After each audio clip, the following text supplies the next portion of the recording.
Pare agora e preste muita atenção. Você já imaginou como seria viver em um mundo onde o céu foi fechado? Não estou falando de uma simples falta de chuva por alguns dias, nem mesmo de uma seca passageira de alguns meses. Estou falando de anos inteiros. 3 longos anos em que não caiu uma gota sequer do céu. Imagine acordar todos os dias e ver o sol queimando, a terra rachando, as plantações morrendo e os rios secando. O som dos pássaros seria substituído pelo silêncio do desespero. O choro das crianças famintas ecoaria pelas ruas, e o que antes era esperança de vida se transformaria em um cenário de morte. Esse não é um conto fictício. Isso realmente aconteceu. A Bíblia relata que por 3 anos e meio o céu foi fechado sobre Israel e nenhuma chuva caiu. Mas o que muitas pessoas não sabem, e que eu quero te revelar hoje, é que por trás dessa seca havia um mistério profundo, um propósito escondido e uma lição espiritual que atravessa os séculos e chega até a sua vida hoje. Porque Deus, que é amor, que é fonte de vida e abundância, permitiria algo tão duro? O que estava acontecendo naquela época? E o mais importante, o que essa história tem a nos ensinar sobre os momentos em que o céu parece fechado também sobre nós?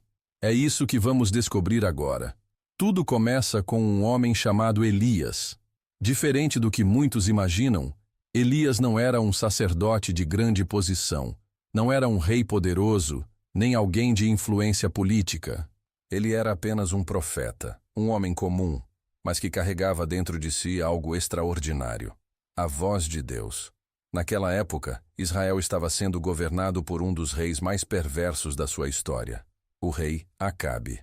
E ao lado dele, uma mulher ainda mais cruel, a rainha Jezabel. Juntos, eles haviam introduzido a idolatria de Baal em Israel, levantando altares, enganando o povo e afastando-os do Senhor. Baal era considerado o deus da chuva e da fertilidade. Era a ele que os povos pagãos se voltavam quando precisavam de colheitas abundantes, quando queriam ver os céus derramando água sobre a terra. E seduzidos por essa mentira, muitos israelitas abandonaram o Deus verdadeiro e se prostraram diante desse falso ídolo. É nesse contexto que Elias aparece.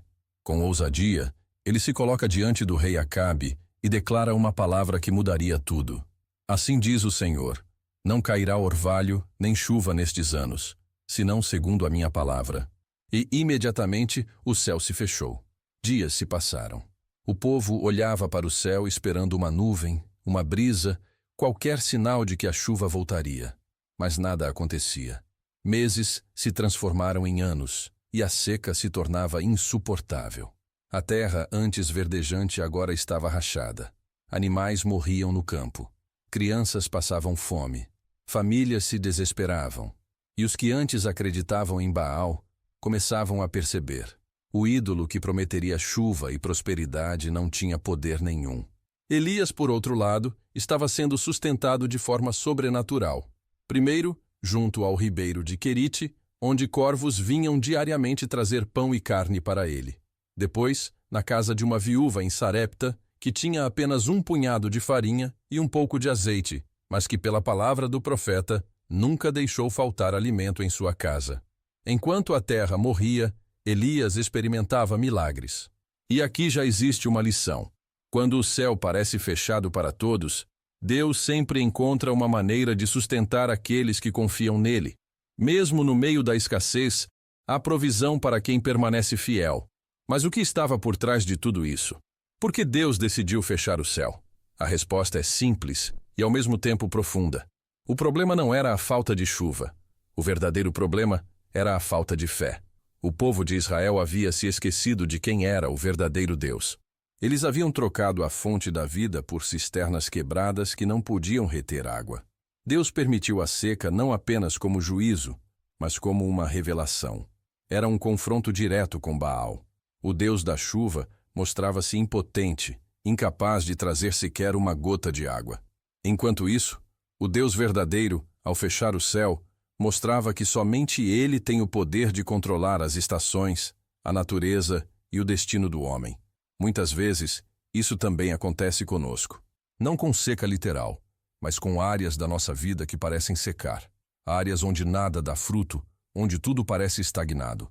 Às vezes, o céu fechado é o chamado de Deus para que voltemos a Ele, para que reconheçamos que nada, absolutamente nada, pode substituir a sua presença. 3 anos se passaram. O povo estava desesperado. E foi então que chegou o momento do clímax dessa história. O desafio no Monte Carmelo. Elias convocou o povo e os profetas de Baal para um confronto público. O desafio era simples. Cada lado prepararia um altar. Colocaria sobre ele um sacrifício, mas não colocaria fogo. O verdadeiro Deus responderia com fogo do céu. Os profetas de Baal clamaram o dia inteiro. Gritaram, dançaram, se cortaram, imploraram. Mas não houve voz, não houve resposta, não houve fogo. E então chegou a vez de Elias. Ele restaurou o altar do Senhor, colocou o sacrifício e ainda mandou derramar água por cima dele, de modo que tudo estava encharcado.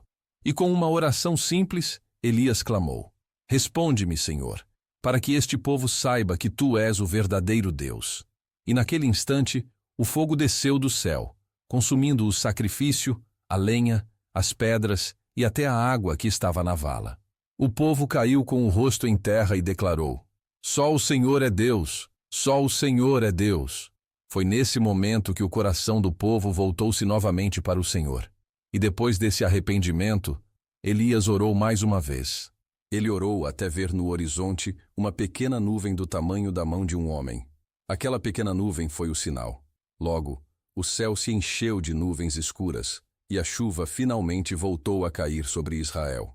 O céu fechado não foi apenas um castigo, foi um chamado. Um grito de Deus para que o povo abrisse os olhos e entendesse que Ele é a única fonte de vida. E talvez hoje você também esteja enfrentando um tempo de céu fechado. Talvez não falte chuva na sua cidade, mas falta paz no seu coração. Falta esperança nos seus dias. Falta direção para os seus passos. E no silêncio, você se pergunta: por que Deus parece ter fechado o céu sobre mim? A resposta pode estar nessa história. Deus permite tempos de silêncio, tempos de seca, não para nos destruir, mas para nos chamar de volta, para que aprendamos a depender apenas dele, para que possamos reconhecer que nenhum Baal moderno, seja o dinheiro, seja a fama, seja o poder, pode trazer aquilo que só ele pode derramar. O mesmo Deus que fechou o céu por 3 anos é o único que pode abri-lo hoje sobre a sua vida. A seca terminou, a chuva caiu, e o povo reconheceu novamente a grandeza do Senhor. Hoje, a mensagem é clara. Se o céu parece fechado, não é o fim. Pode ser apenas o começo de um novo tempo. O tempo em que você voltará o seu coração ao Deus verdadeiro. O tempo em que você verá que, mesmo na escassez, Ele nunca deixa de sustentar os que são fiéis. O tempo em que, assim como Elias, você poderá orar e ver sinais de que a chuva está chegando. Não importa o quanto tudo pareça seco. Não importa o quanto tudo pareça perdido. Quando Deus decide abrir o céu, nada pode impedir. Então, hoje, eu te convido. Ore como Elias orou. Clame com fé. Reconheça que só o Senhor é Deus. Porque a mesma mão que fechou o céu sobre Israel é a mesma que pode abrir as janelas do céu sobre você.